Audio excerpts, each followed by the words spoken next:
What do you see? Power. The power of a king. Power is always dangerous.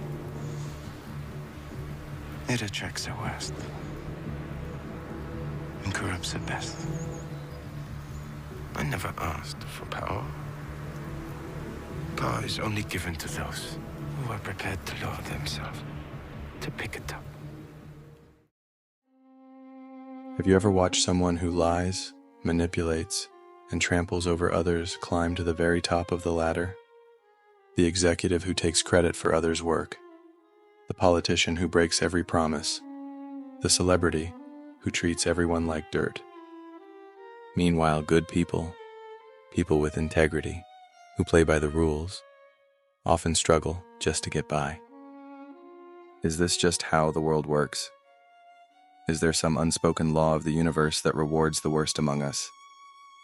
Today, we're diving into one of philosophy's most disturbing questions. Why do the worst people seem to win? And to answer it, we're turning to one of history's most misunderstood philosophers, Friedrich Nietzsche, whose radical ideas about power, morality, and human nature might just change how you see the entire game of life. By the end of this video, you'll understand why traditional morality might actually be holding you back, how to recognize when you're playing a game designed for you to lose, and most importantly, how to succeed without sacrificing your soul. Imagine this scenario. You're at work. You've spent months on a project, meticulously dotting every I, crossing every T. You've played by the rules, been a team player, waited your turn. Then your colleague, the one who cuts corners, takes 3-hour lunches and schmoozes with the boss, gets the promotion you've been working toward. Now multiply this dynamic across businesses, politics, celebrity culture, even your neighborhood homeowners association. Everywhere you look, it seems like those willing to bend or break the rules have an advantage. This pattern is so consistent throughout history that we have to ask, is this a bug in human society or a feature? Friedrich Nietzsche, writing in the late 1800s, proposed a radical answer. What we're seeing isn't an aberration. It's the natural result of how power and morality actually work. To understand why, we need to abandon one of our most cherished beliefs, that the world is fundamentally fair. The just world fallacy is the belief that people generally get what they deserve, that good actions lead to good outcomes, and bad actions lead to punishment. It's the foundation of every children's story, every Hollywood ending, and most religious teachings. It's comforting. It gives life meaning. And according to Nietzsche, it's completely false. Look at history. Look at the present. The correlation between moral goodness and worldly success is tenuous at best. Sometimes the connection exists, but often it doesn't. This isn't a cynical perspective. It's simply reality. And understanding this reality is the first step toward genuine empowerment. Because here's the truth. Power doesn't care about fairness. Power simply exists. Like gravity or electricity, it's a force of nature that operates according to its own laws, regardless of our moral judgments about it. And if you refuse to understand these laws, you'll remain forever confused about why the world works the way it does. So if traditional morality doesn't explain success in the real world, what does? Nietzsche offered a revolutionary framework through his concept of master morality versus slave morality. Imagine two different ethical systems. The first values strength, courage, self-reliance, and excellence. Good is whatever makes you powerful, independent, and capable of shaping your own destiny. Bad is whatever makes you weak, dependent, or unable to achieve your goals. The second values humility, kindness, patience, and obedience. Good is whatever helps the community, avoids harm, and respects authority. Bad is whatever disrupts harmony, causes suffering, or challenges established norms. The first system, master morality, judges actions by their results. The second system, Slave morality judges actions by their intentions. Nietzsche's provocative claim is that these two moral frameworks have been in conflict throughout human history.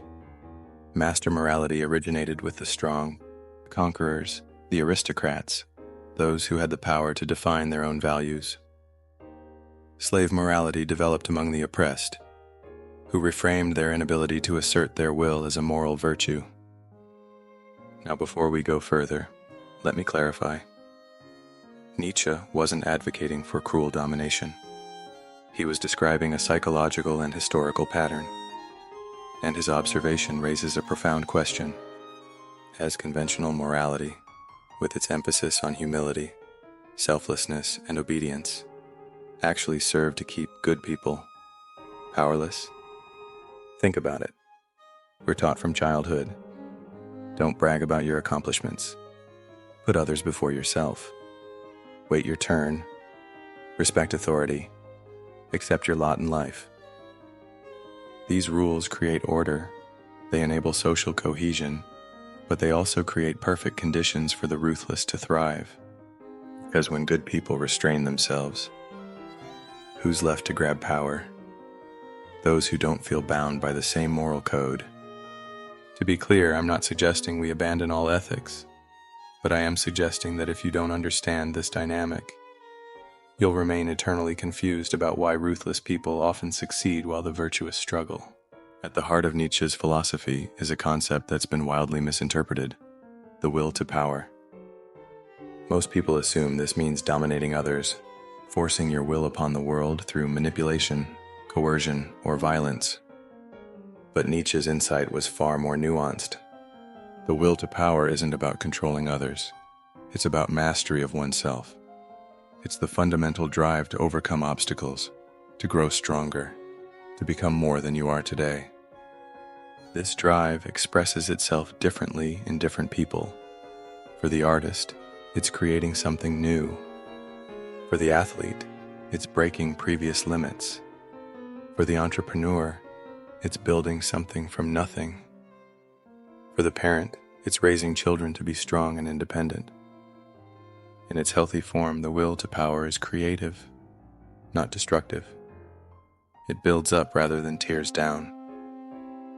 But when the will to power is suppressed, denied, or twisted by shame, it becomes destructive. It emerges as resentment, passive aggression, nihilism, or outright cruelty. Think about it this way. The drive for power, for growth, for impact, it's going to express itself one way or another. The question is whether it does so consciously and constructively, or unconsciously and destructively. This explains why the worst people often rise to the top. They're not inhibited by the same restraints that hold back the virtuous. Their will to power expresses itself directly, without filters, without shame. But here's where Nietzsche offers hope. You don't have to choose between power and virtue. You can transcend this false dichotomy altogether. What if the real problem isn't power itself, but our relationship to it? Nietzsche challenged us to move beyond good and evil, not to abandon morality, but to create values that actually align with human flourishing. The truly powerful person isn't the ruthless tyrant who dominates through fear. That kind of power is reactive, insecure, and ultimately self-defeating. History is filled with the downfalls of those who ruled through cruelty alone. No, the truly powerful, Nietzsche's Übermensch, or higher human, is someone who has the courage to see reality clearly, without comforting illusions. The strength to create their own values, rather than blindly following tradition. The wisdom to use power constructively, rather than destructively. And the self-mastery to act from inner conviction, not external pressure.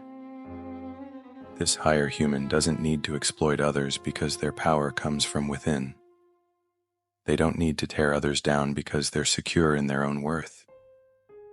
Let me be clear. I'm not saying ruthlessness is the path to success.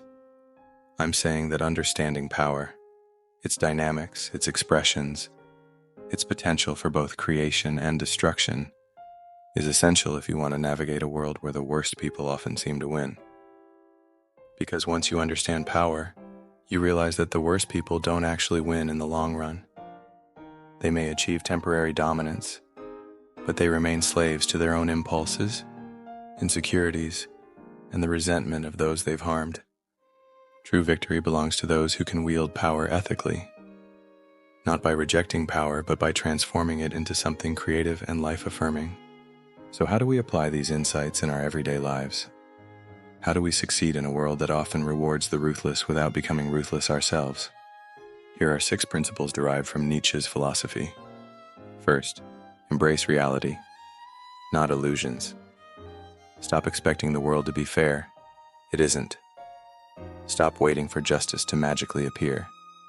It won't.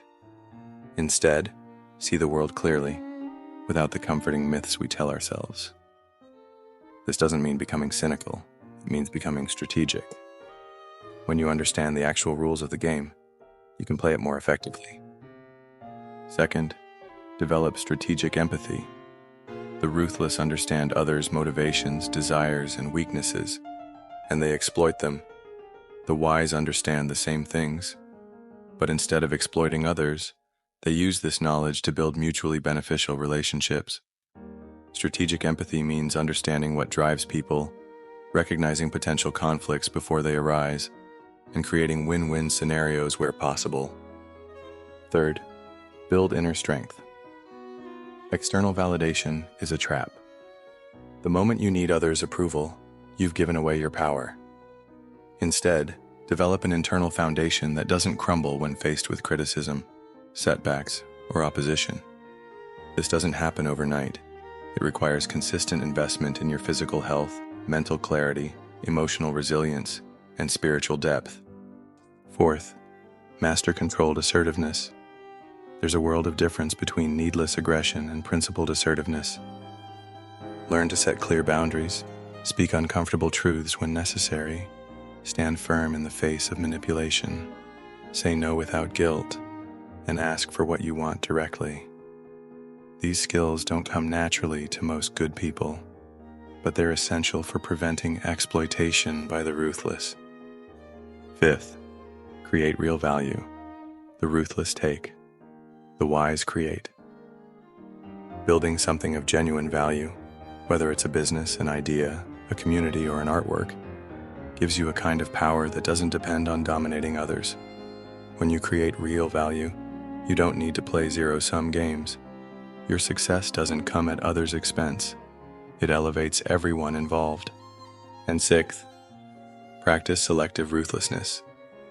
Yes, you read that correctly. There are times when the compassionate choice is the hard choice. Sometimes you must cut ties with toxic people.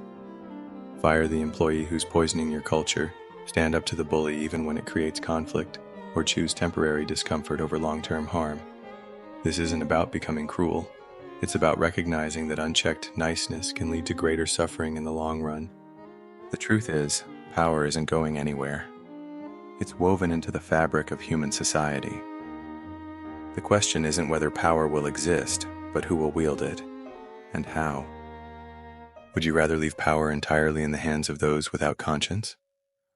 Or would you rather learn to wield it ethically, effectively, and in service of creating the world you want to see? We started with an uncomfortable question. Why do the worst people seem to win? The answer, through Nietzsche's lens, is simultaneously disturbing and liberating. The worst people seem to win because they understand power better than the good people do. They're playing a different game, one without the self-imposed limitations that hold back the virtuous.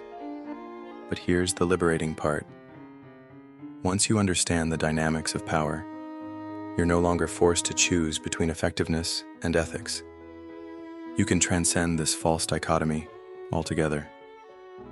The truly powerful person isn't the ruthless tyrant, but the self-mastered creator who sees reality clearly without illusions, cultivates inner strength rather than external validation, uses strategic empathy instead of exploitation, creates value rather than simply taking it, and acts with purpose rather than reactivity.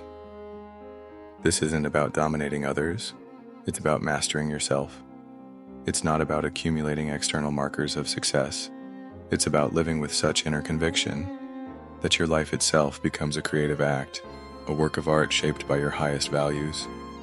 The higher human doesn't need to win at others' expense, because they're playing an entirely different game, one where power serves creation rather than destruction, where strength enables generosity rather than exploitation, and where success is measured not just in what you gain, but in what you become. So the next time you see the worst people winning, remember, they're playing a temporary game with temporary rewards. The higher game, the one worth playing, isn't about dominating the old world, but creating a new one. If this exploration of power and morality has made you think, challenged your assumptions, or sparked your curiosity, make sure to like this video, subscribe to the channel, and share your thoughts in the comments below. I'd love to hear how these ideas resonate with your experiences. Until next time, remember, the greatest power isn't having control over others, but mastery over yourself.